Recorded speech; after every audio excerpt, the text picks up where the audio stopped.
Hello everyone, and welcome back to our channel. Today we are unpacking a story that has made headlines not just in South Africa and Nigeria, but across the continent.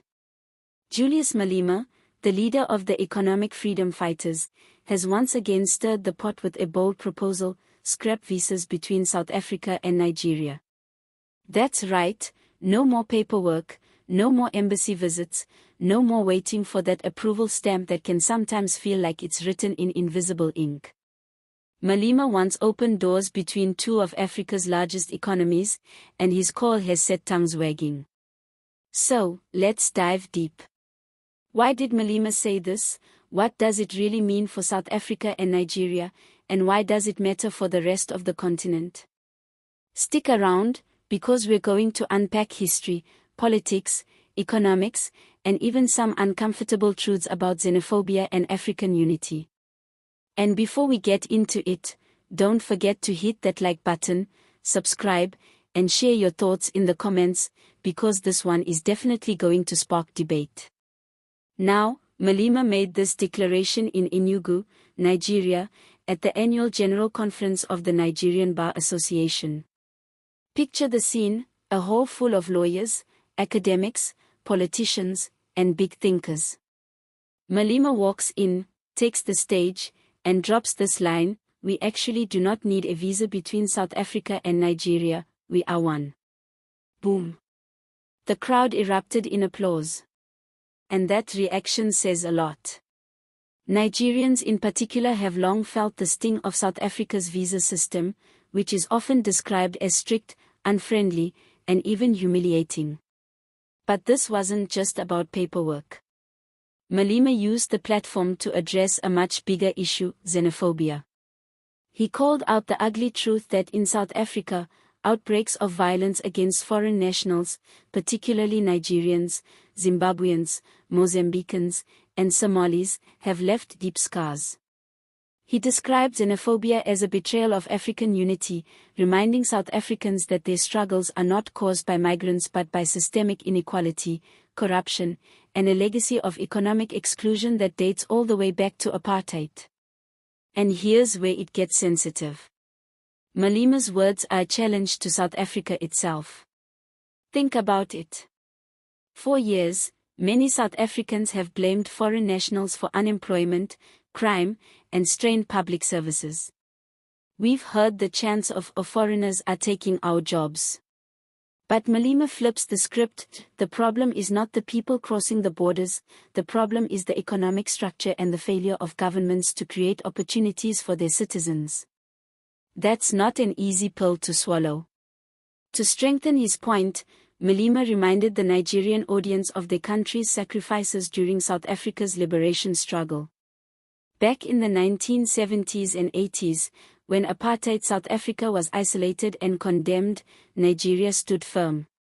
They provided money, training, and political solidarity to the ANC and other liberation movements. In fact, Nigerian civil servants had part of their salaries deducted to contribute to the anti-apartheid fund. This is history that many younger South Africans don't know. Nigeria paid its dues when it mattered most. Malema is saying it's time for South Africa to repay that debt, not with money, but with solidarity and open borders. Now let's look at the practical side. What would a visa-free regime mean for South Africa and Nigeria? For starters, it would unlock huge opportunities in trade, tourism, and cultural exchange. Nigeria is Africa's biggest economy by GDP, and South Africa is often seen as the continent's most industrialist. If Lagos and Johannesburg, Abuja and Pretoria could be connected more freely, we'd likely see more business deals, more student exchanges, and more collaborative projects in technology, music, film, and beyond. Imagine Nigerian Nollywood stars shooting films in Soweto, or South African entrepreneurs setting up shop in Lagos without red tape. The possibilities are endless. But of course, critics are already raising eyebrows. Security experts warn that opening borders too quickly could lead to challenges like human trafficking, drug smuggling, or an increase in undocumented migration. These concerns aren't unique to South Africa and Nigeria, they're the same arguments we hear whenever countries debate visa-free travel. The question is, do the benefits outweigh the risks? Malema clearly thinks so. And let's not forget the broader African context. This push ties into the African Continental Free Trade Area, or AfCFTA, which aims to break down trade barriers and allow free movement of goods and people across the continent. It's Africa's attempt to compete with the European Union, the United States, and Asia on a global stage. But progress has been slow. Many African governments are cautious, holding on to sovereignty and border control like prized possessions.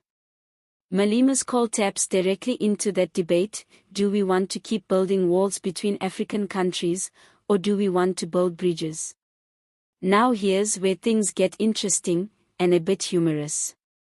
South Africans love to complain about visa applications for places like the United Kingdom, the United States, or even Schengen Europe.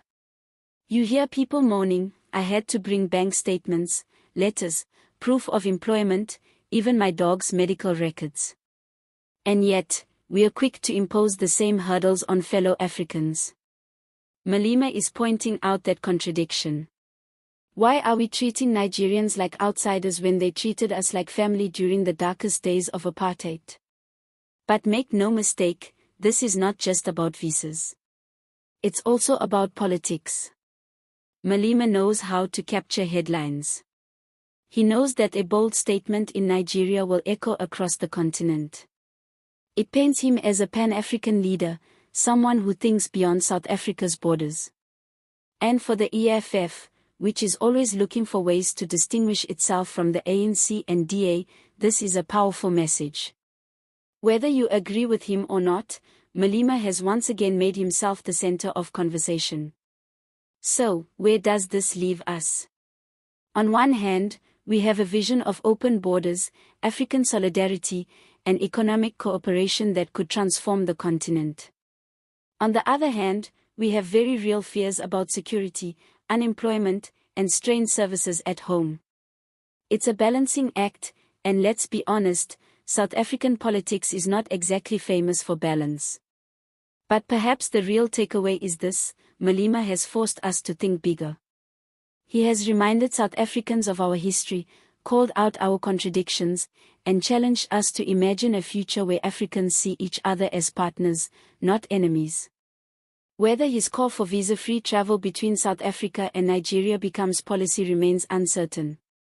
But the debate he has reignited is one worth having. So, what do you think? Should South Africa and Nigeria abolish visas and embrace open borders? Or are the risks simply too high in the current climate? Drop your thoughts in the comments, because this is a conversation that touches every African. That's it for today's video. If you found this discussion thought-provoking, don't forget to like, subscribe, and share.